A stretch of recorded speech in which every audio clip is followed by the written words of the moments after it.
ठीक है, आज जो चैप्टर टॉपिक स्टार्ट करने वाले that is called animal husbandry से। तो सबसे पहला पॉइंट आपको ये पता होना चाहिए बेटा, एनिमल हस्बेंड्री में जो सबसे फर्स्ट टॉपिक पढ़ना है that is called animal domestication. क्या होता है एनिमल डोमेस्टिकेशन? तो यहाँ पे एनिमल डोमेस्टिकेशन का मतलब होता है transfer of wild species from there wild habitat to local habitat. Wild habitat से लोकल हैबिटेट में क्या करना, ट्रांसफर करना। किसको? वाइल्ड स्पीसीज को। जो वाइल्ड स्पीसीज हैं, जो वाइल्ड स्पीसीज हैं उनको उनके वाइल्ड हैबिटेट से आपको कहाँ ट्रांसफर कर देना है? लोकल हैबिटेट में। तो इसको हम बोलते हैं that is process is called बेटा एनिमल डोमेस्टिकेशंस। फर्स्ट डोमेस्टिकेटेड एनिमल्स क्या था? डॉग।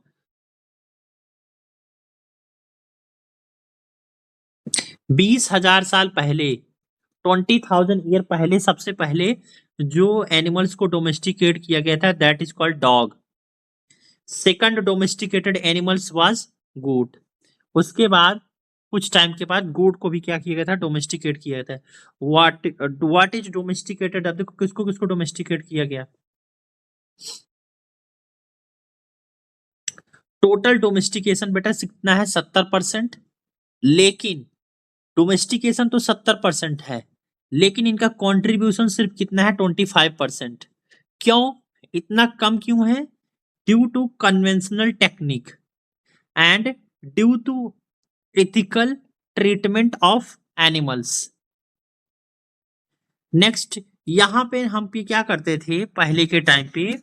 मिल्क इंजेक्शन के लिए एक हार्मोन्स होता है दैट हार्मोन्स इज कॉल्ड बेटा ऑक्सीटोसिन, जो कि आज के टाइम पे इंडिया में बैन कर दिया गया है। इंडिया में क्या कर दिया गया है? इसको बैन कर दिया गया है। इससे हम करते क्या थे?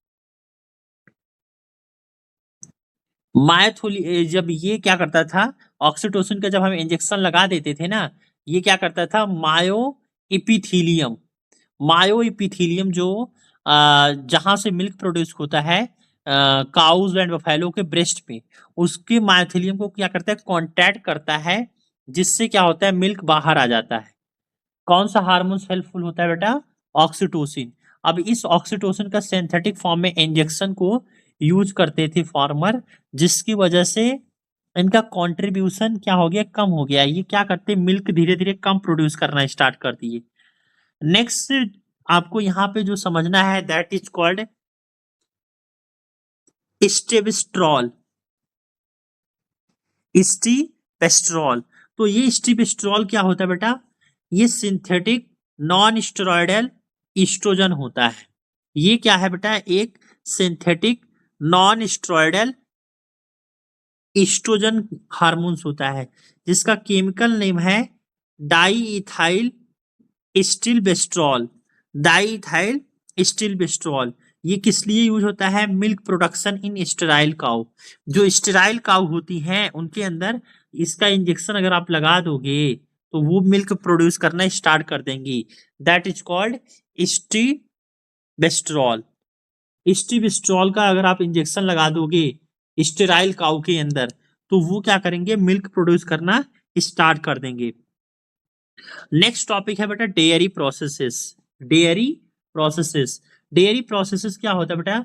Selection of good quality breed. Dairy processes में हम क्या करते हैं बेटा? हम गुड क्वालिटी के ब्रीड को क्या करते हैं? सेलेक्ट करते हैं। और ये जो गुड क्वालिटी किसके बेसिस पे करते हैं?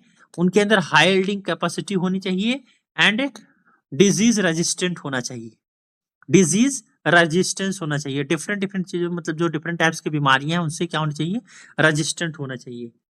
Proper farm conditions, adequate water and air supply, quality and quantity of fodder, mechanised process. Next, regular visit of veterinary doctors. Next, India 35 types of breed of cow क्या है? मिलती हैं। मतलब काऊ की इंडिया में टोटल 35 टाइप्स ऑफ क्या मिलते हैं? ब्रीड मिलते हैं। अब यहाँ पे जो कैटल्स का ब्रीड आपको पढ़ना है, पहले तो आपको सबसे पहले ये पता होना चाहिए बेटा कैटल्स कि कैटल्स का जो होता है काउज वगैरह, काउ का जो बोटेनिकल जूलॉजिकल नाम है that is called Bos indicus. This is a very important, आपको पता होना चाहिए जो काउ होता है उसका जूलॉजिकल नाम क्या होता है, बॉस इंडिकस। अब ये जो काउ होता है ना, ये दो पर्पस के लिए यूज होता है, एक मिल्क बनाने के लिए और एक मीट बनाने के लिए। जो यहाँ पे काउ का जो मीट होता है उसको हम बोलते हैं beef. India first rank in a beef, beef production में ना, एक्सपोर्ट में, बीफ एक्सपोर्ट में कितना है, फर्स्ट रैंक मिला है। आपने ये सुना होगा ना, हम भारत देश में काऊ को माता के समान मानते हैं, लेकिन जो इंडिया है ना, फर्स्ट रैंक पे है काऊ का मांस ट्रांसपोर्ट करने में, गाय का मांस ट्रांसपोर्ट करने में ना फर्स्ट पोजीशन पे है। और हम इंडिया में क्या मानते हैं, गाय को माता मानते हैं, तो गाय को माता मानते हैं। और देखो ये कोई मीडिया की बात नहीं है, कहीं की बात नहीं है, देखो मैं आपको यहाँ पे नोट्स में लिखा हूँ, ये आपको अपने बुक्स वगैरह में भी लिखा है ये चीज, तो आप खुद समझ सकते हो। दैट मीन्स लोग कहते क्या है करते क्या है।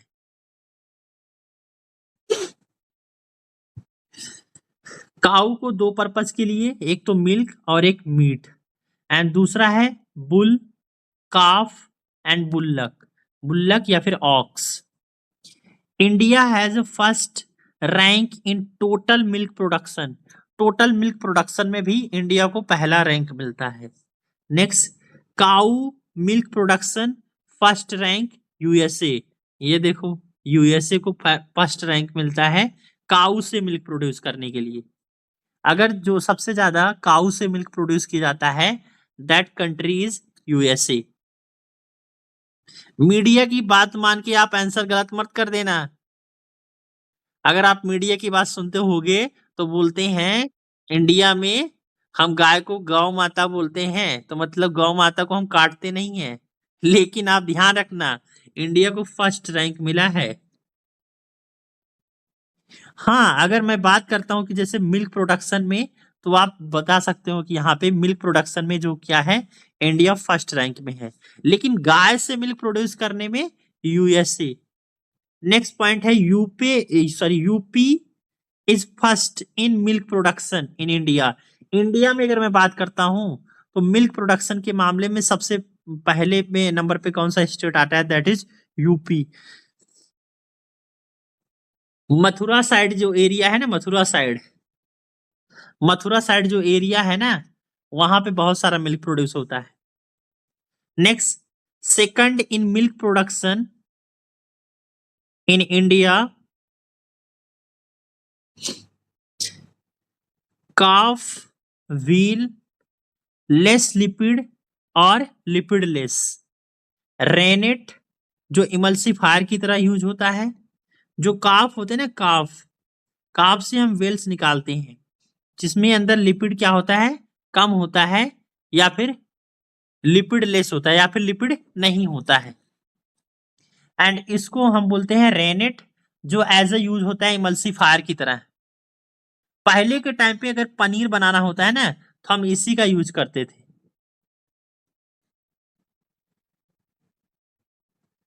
Collagen fibres hydrolysis, collagen fibre का ये क्या करता है, हाइड्रोलिसिस कर देता है और उसको कन्वर्ट कर देता है जिलेटिन, जैम एंड जेली में।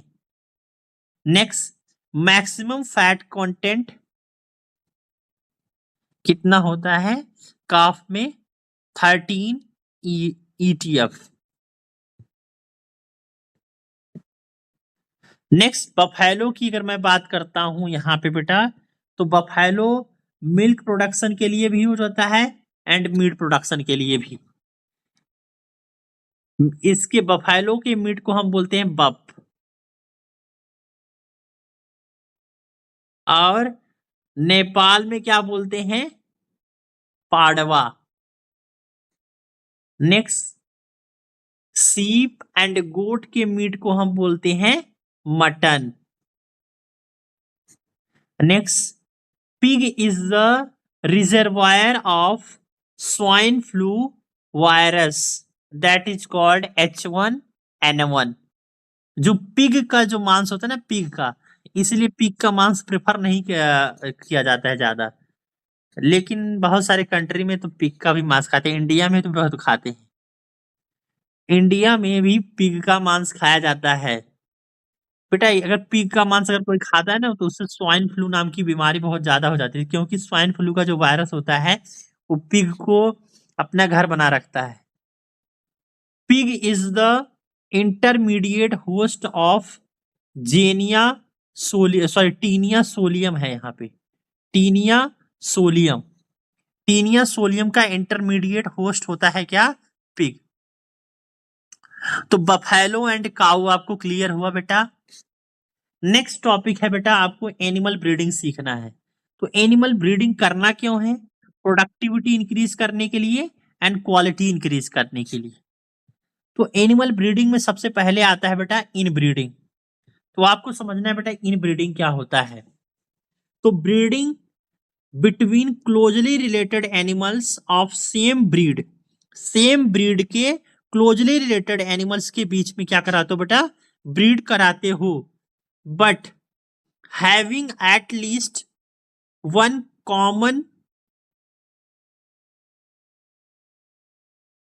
Ancestors up to 4 to 6 generation. मतलब इसका मतलब क्या है कि इनब्रीडिंग होता क्या है कि जैसे एक ब्रीड है, जैसे आपके पास क्या है बेटा, एक ब्रीड है एक्स। अब इस ब्रीड से आपको आपने मतलब यहाँ पे ये जो ब्रीड है ना, इसको आप क्या करो, हाइब्रिडाइज करा दो। किसके साथ हाइब्रिडाइज करा दो, किसके साथ आपको हाइब्रिडाइज करवाना है इसका, इसके पूर्वज 4 से 6 जनरेशन पहले जाओ और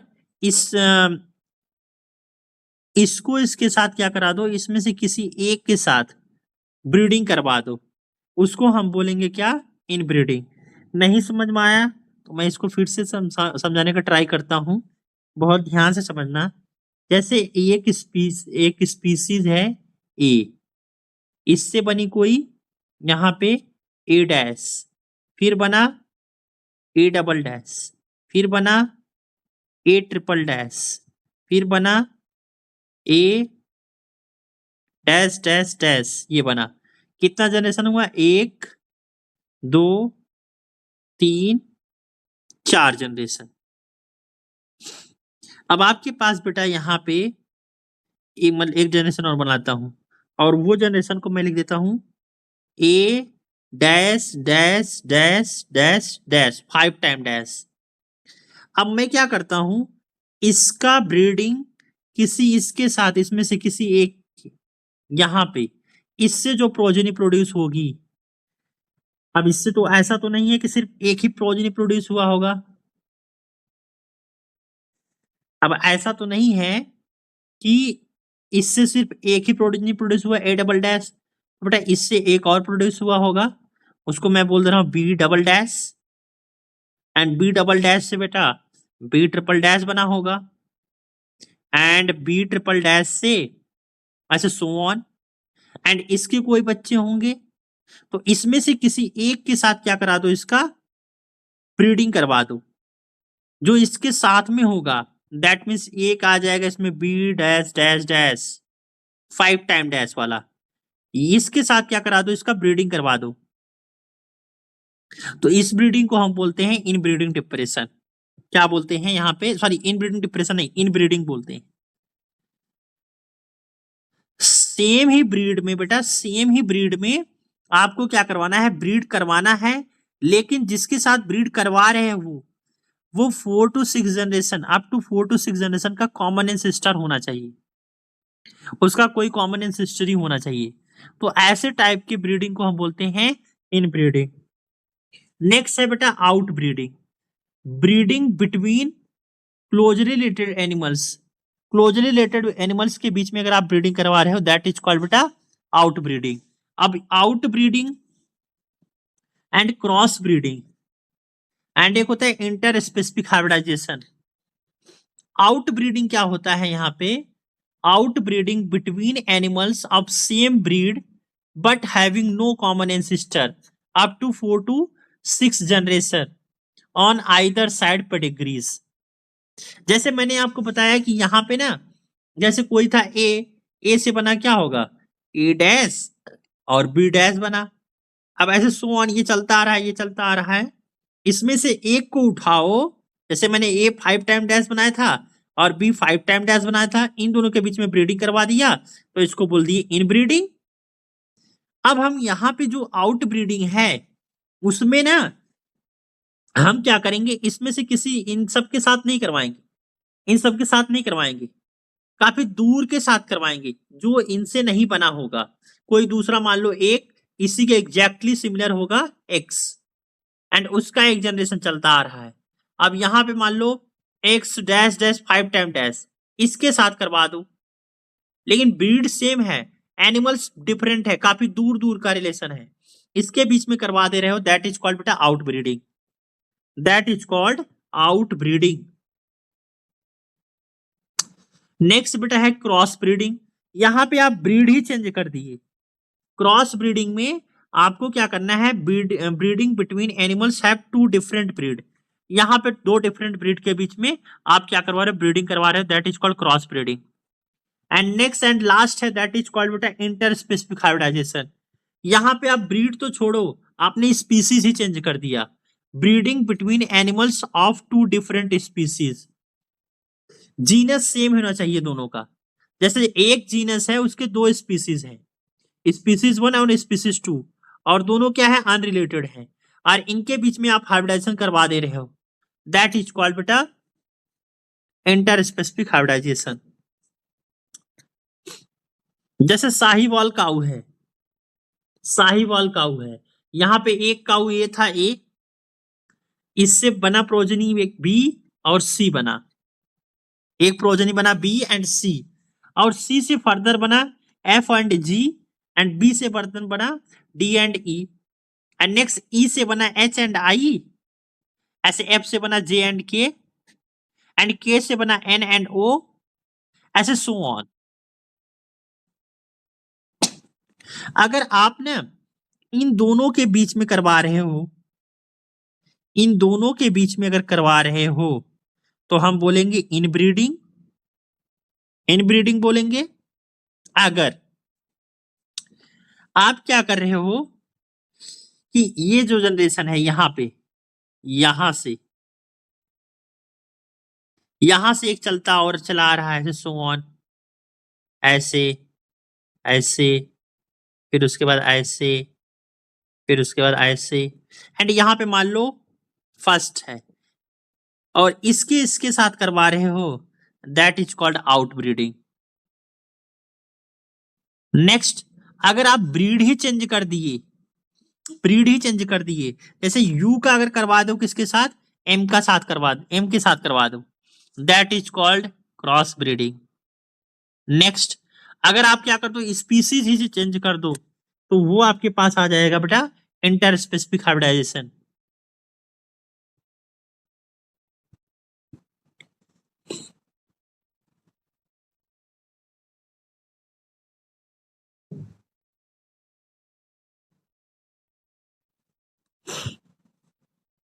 नेक्स्ट, इन ब्रीडिंग में ही आपको ध्यान से रखना है, आपके पास 200 काऊ हैं एंड बुल्स है, आपके पास बैल।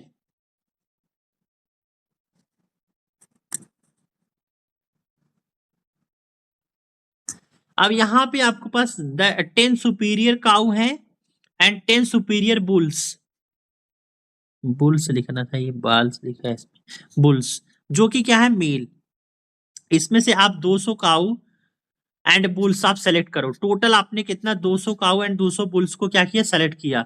अब उसमें से 10 काऊ एंड 10 बुल्स को क्या कर दो, ब्रीड करवा दो इनके बीच में, और ये क्या होने चाहिए, डिजीज रेजिस्टेंट होने चाहिए, और इनके अंदर हाई यील्डिंग कैपेसिटी होनी चाहिए, एंड जो फीमेल काऊ है वो 8 कॉप्स पर लाइफ, अपने लाइफ स्पैन में 8 कॉप्स एटलीस्ट बनाना चाहिए।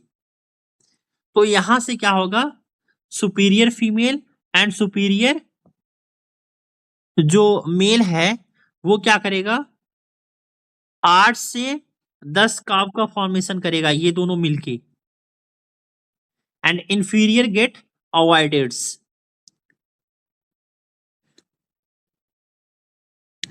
इनके अंदर म्यूटेशन क्या होता है, कॉमन नहीं होता, म्यूटेशन इनके अंदर नहीं होता है।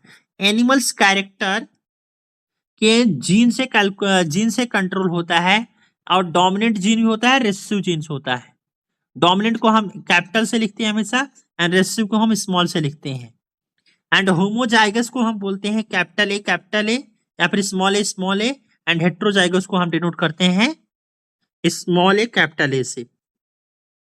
अगर हम हेट्रोजाइगस के बीच में क्रॉस करवाते हैं, दैट मीन्स ए एंड ए इसके बीच में क्रॉस करवाते हैं, एक को मान लो मेल एंड इसको मान लो फीमेल, तो आपको क्या होगा, यहाँ पे फर्स्ट जनरेशन में ये मिलेगा, ये मिलेगा, ये मिलेगा और ये मिलेगा। इसमें जो हाइब्रिडाइज मिलेंगे दैट इज 50%। अब इनके बीच में अगर सेल्फिंग करवा दो, इनके बीच में सेल्फिंग करवा दो, अगर इनके बीच में आप क्या करा दो, सेल्फिंग करा दो, तो आपके पास मिलेगा ए, फिर से मिलेगा ए, फिर से मिलेगा ए एंड फिर से मिलेगा ए। तो यहां पे आपको हर जनरेशन में क्या मिलेंगे, हाइब्रिड मिलते चले जाएंगे। अब यहाँ पे इंटरब्रीडिंग के बेनिफिट्स क्या क्या है, तो इंटरब्रीडिंग के बेनिफिट्स क्या क्या है बेटा, प्रोडक्टिविटी इंक्रीज होती है, क्वालिटी इंक्रीज होती है, होमोजाइगोसिटी इंक्रीज होती है, to obtain pure line, eliminate harmful gene, accumulation of superior gene. जैसे यहां आपके पास ये एक फीमेल है और ये आपके पास एक मेल है, आपने इसके बीच में क्या करवा दिया, हाइब्रिडेशन करवा दिया, तो आपको ये प्रोजेनी मिली।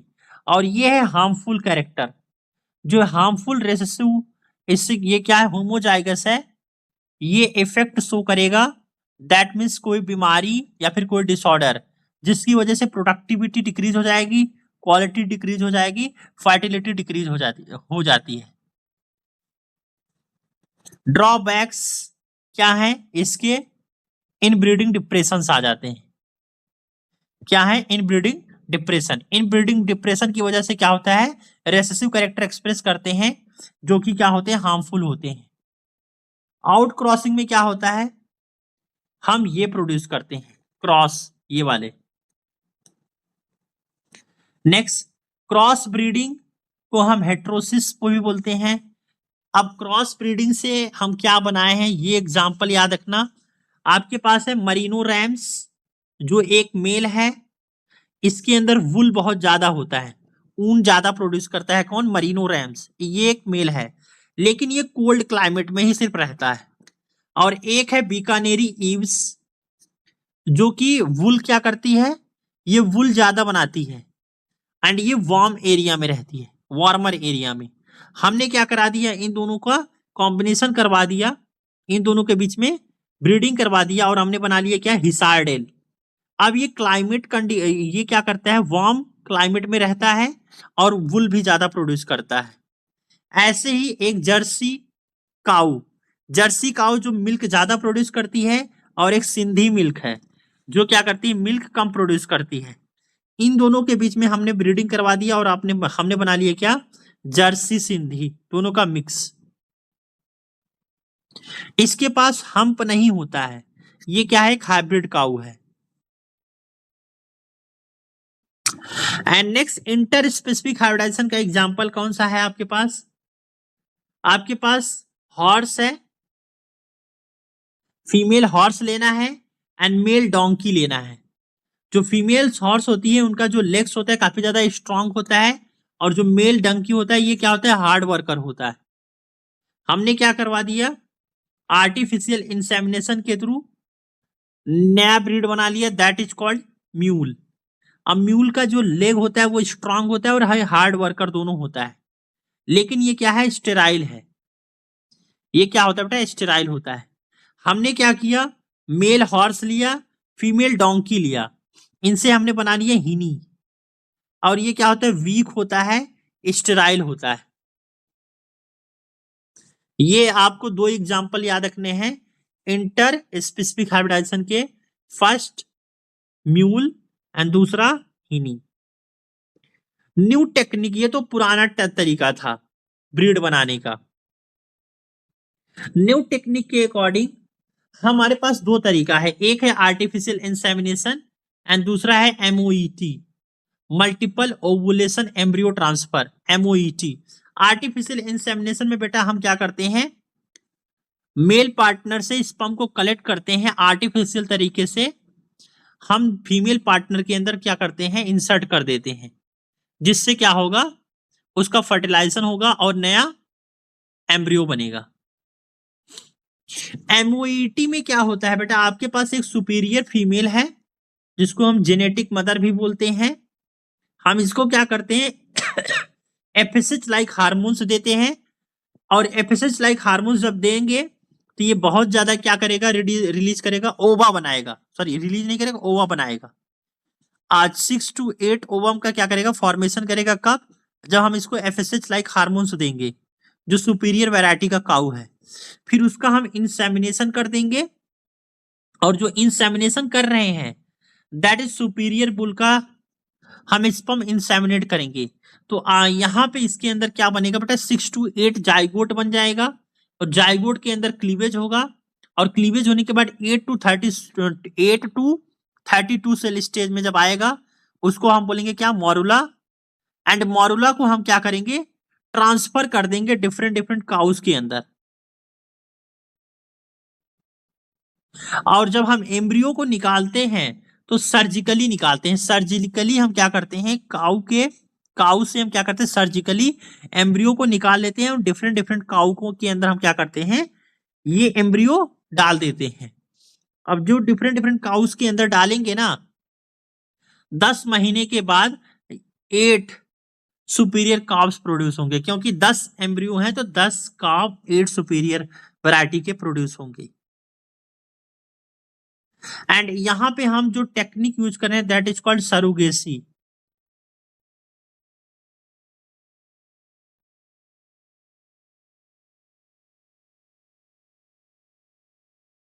क्योंकि यहां पे हम दूसरे काऊ का यूटरस यूज कर रहे हैं, इसलिए इसको बोलते हैं बेटा, ये पहले सबसे पहले ह्यूमंस में परफॉर्म किया गया था सरोगेसी। इसके पहले चैप्टर में मैंने आपको पढ़ाया था ह्यूमन हेल्थ एंड डिजीज में, sorry human health and disease बोल रहा हूँ, रिप्रोडक्टिव हेल्थ में। नेक्स्ट है बेटा पोल्ट्री फॉर्म। पोल्ट्री फॉर्म में पहला पॉइंट आपको याद रखना है, इंडिया में जो बेस्ट ब्रॉयलर है that is called Aseel. India में जो बेस्ट ब्रॉयलर है जो यूज किया जाता है that is called Aseel. And world में जो बेस्ट ब्रॉयलर है that is called Plymouth Rock, that is called Plymouth Rock. World best layers that is called Leghorns. एक लेगहॉर्न्स क्या होते हैं, लेयर्स जो सॉरी जो लेयर्स होते हैं ब्रॉयलर्स क्या होते हैं, मीट के लिए यूज होते हैं, एंड जो लेयर्स होते हैं वो किसके लिए, एग प्रोड्यूस करने के लिए। 270 एग एक साल में प्रोड्यूस करते हैं, कौन, Leghorns. Aseel is best for edible bird and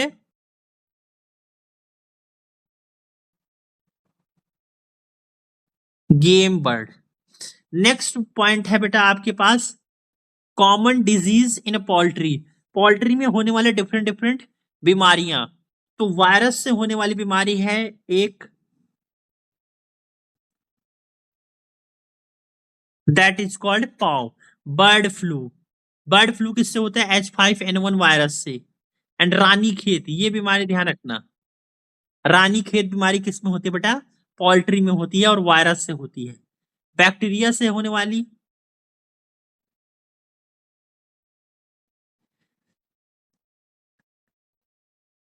और फंगस से भी कुछ बीमारियां होती है दैट इज कॉल्ड थ्रस।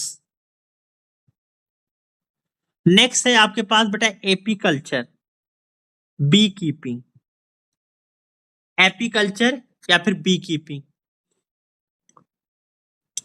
एपीकल्चर या फिर बी कीपिंग में हमारे पास हनी ज्यादा प्रोड्यूस होता है मोर अमाउंट में, एंड वैक्स लेस अमाउंट में। जब हम यहाँ पे ऐसे बीज यूज करते हैं जो क्या करते हैं बेटा, हनी ज्यादा प्रोड्यूस करते हैं और वैक्स कम। इनका जो ये कॉलोनी हाइव्स होता है that is called polymorphic, colonial, labour, यहाँ पे कम लगते हैं।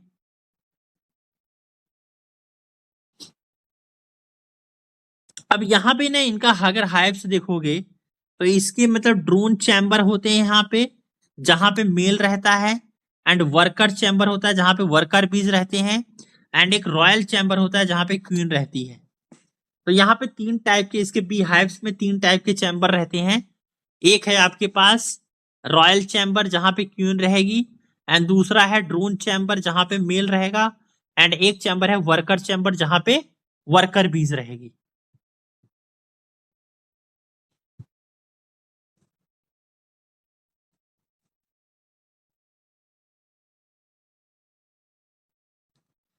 अब नेक्स्ट अगर मैं बात करता हूं, अगर ये आपके पास जो क्यून होती है उस फीमेल, एंड जो ड्रोन होता है या फिर worker bee that is called, sorry, and worker बीज होता है वो फीमेल होती है, एंड जो ड्रोन होता है that is called male, and drone यहाँ पे हैप्लॉयड होता है।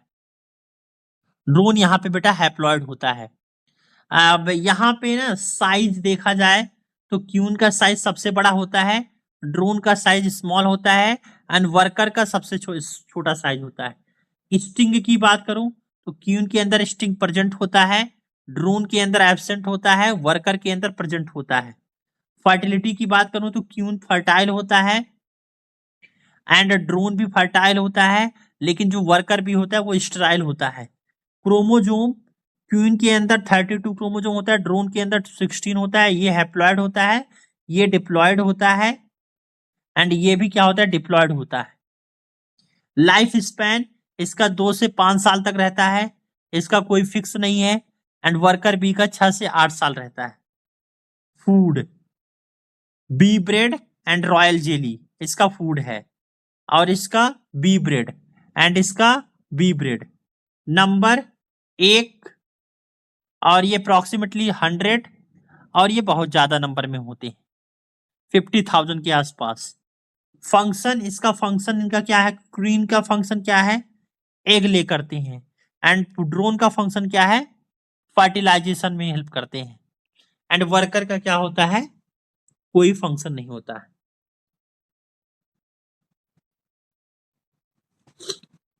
बी हाइव्स में बेटा पॉलन ग्रेन होते हैं और wax, pollen grain and wax होते हैं जिसको हम बोलते हैं प्रोस्पिस। Next function of worker bee, worker bees का फंक्शंस बहुत ज्यादा होता है क्योंकि नाम ही है इनका workers. Construction of bee hives करते हैं ये, इसलिए इनको कंस्ट्रक्टर्स भी बोलते हैं। Cleaning of bee hives, repairing of bee hives, production of bee hives, अगर ये प्रोडक्शन करते हैं इनको बोलते हैं ईओ लेडीज। एंड ये सर्चिंग ऑफ फूड, फूड के लिए सर्च करते हैं इसलिए इनको स्काउट बोलते हैं। कलेक्शन ऑफ फूड इन्हें कलेक्टर भी बोलते हैं। नरिशमेंट करते हैं,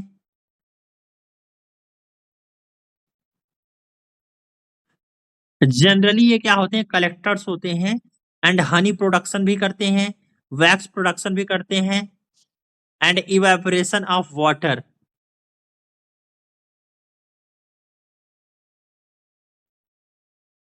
इवेपोरेशन ऑफ वाटर भी करते हैं। रॉयल जेली क्या होता है बेटा, रॉयल जेली क्या होता है, it is a jelly like secretion होता है of maxillary gland of worker बीज। वर्कर बीज के मैक्सिलरी ग्लैंड से क्या होता है, सिक्रीशन होता है, जिसको हम जेली लाइक सिक्रीशन होता है, जिसको हम क्या बोलते हैं बेटा, रॉयल जेली बोलते हैं। Which helps in development of queens, sorry ovary का डेवलपमेंट करवाएगा। और ये कब, लार्वल स्टेज में, लार्वल स्टेज में, लार्वल स्टेज में ओवरी का क्या करता है, डेवलपमेंट करवाता है। ओवरीज का क्या करता है, डेवलपमेंट करवाता है। क्या, रॉयल जेली, रॉयल जेली क्या करता है, ओवरीज का डेवलपमेंट करवाता है रॉयल स्टेज, लार्वल स्टेज में। और जो कि क्या है, किसका सिक्रीशन, जो वर्कर बीज होता है उसके मैक्सिलरी ग्लैंड का क्या होता है, जेली लाइक सिक्रीशन होता है। अगर यहाँ पे फर्टिलाइजेशन की बात की जाए तो बेटा जो क्वीन होता है इसके अंदर क्या होता है बेटा, जो गैमेटोजेनेसिस ये पार्थेनोजेनेसिस से बना है, पार्थेनोजेनेसिस। एंड यहाँ पे मियोसिस होता है, क्वीन के अंदर क्या होता है बेटा, मियोसिस होता है। मियोसिस होने के बाद दो ओवा बनते हैं जिसके अंदर 16 क्रोमोसोम्स होते हैं। कितने? 16 क्रोमोसोम्स होते हैं। अब इसमें से एक ओवा क्या करता है, पार्थेनोजेनेसिस करता है, अनफर्टिलाइज रहता है और ये लार्वा में कन्वर्ट हो जाएगा और ये आगे चल के क्या बना लेगा, ड्रोन, जिसको हम बोलेंगे मेल, और ये फर्टाइल होगा। एंड दूसरा जो 16 क्रोमोसोम्स है और इधर साइड से ड्रोन आया, ड्रोन के अंदर गैमीट बनाने के लिए तो माइटोसिस होता है, यहाँ पे इसने बना दिया स्पर्म। स्पर्म के अंदर कितने क्रोमोसोम्स होंगे बेटा, 16 क्रोमोसोम, क्योंकि यहाँ पे माइटोसिस हुआ है तो रिडक्शनल डिवीजन नहीं होगा। ये 16 क्रोमोसोम, ये 16 और बन गया 32 क्रोमोसोम और ये बन गया आपके पास जाइगोट। और इससे क्या बन जाएगा बेटा, लार्वा जो बनेगा उसके अंदर 32 क्या रहेंगे, क्रोमोसोम्स रहेंगे। अब जो रॉयल जेली के ऊपर फीड करेगा, जो फर्टाइल फीमेल होता है वो रॉयल जेली के ऊपर फीड करता है और जो स्टेराइल फीमेल होता है वो बी ब्रेड के ऊपर फीड करता है। तो ये बन जाता है वर्कर बीस और जो रॉयल जेली के ऊपर फीड करता है वो बन जाता है फ्यूचर क्वीन, फ्यूचर क्वीन बन जाता है। This is very important. आपको यहाँ पे पता होना चाहिए बेटा, जो क्वीन होता है वो क्या होता है, डिप्लॉयड होता है। वो क्या करता है, मियोसिस के थ्रू गैमीट बनाता है, सॉरी दो ओवा बनाता है। एक ओवा क्या करता है, फर्टिलाइज करता है किसके साथ, ड्रोन के द्वारा बनाया गया स्पर्म के साथ जो माइटोसिस से बना है। अब इससे क्या बनता है, जाइगोट बनता है। जाइगोट से क्या बनता है, लार्वा बनता है। जाइगोट से क्या बनेगा, लार्वा बनेगा जिसके अंदर 32 क्रोमोसोम्स होंगे। अब ये जो लार्वा है, ये लार्वा अगर रॉयल जेली के ऊपर फीड करेगा तो फर्टाइल फीमेल होगा, अगर बी ब्रेड के ऊपर फीड करेगा तो स्टेराइल फीमेल होगा और ये आगे चल के वर्कर बीस में कन्वर्ट हो जाएगा। एंड दूसरा जो 16 क्रोमोसोम का ओवा था वो अनफर्टिलाइज रह जाएगा और ये लार्वा में कन्वर्ट हो जाएगा और बाद में इसको हम बोलेंगे ड्रोन, जो क्या करेगा, फर्टाइल मेल बनाएगा। नेक्स्ट, डिहाइसेंस ऑफ एंथर क्या होता है बेटा, डिहाइसेंस ऑफ एंथर, सॉरी यहाँ पे ये आ गया,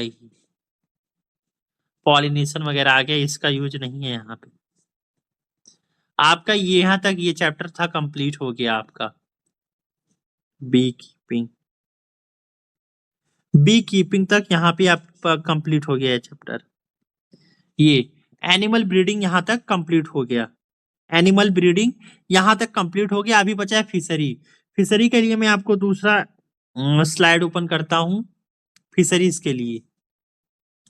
तो बेटा ध्यान से याद रखना, मैं फिशरीज के लिए यहाँ पे दूसरा स्टार्ट करता हूँ।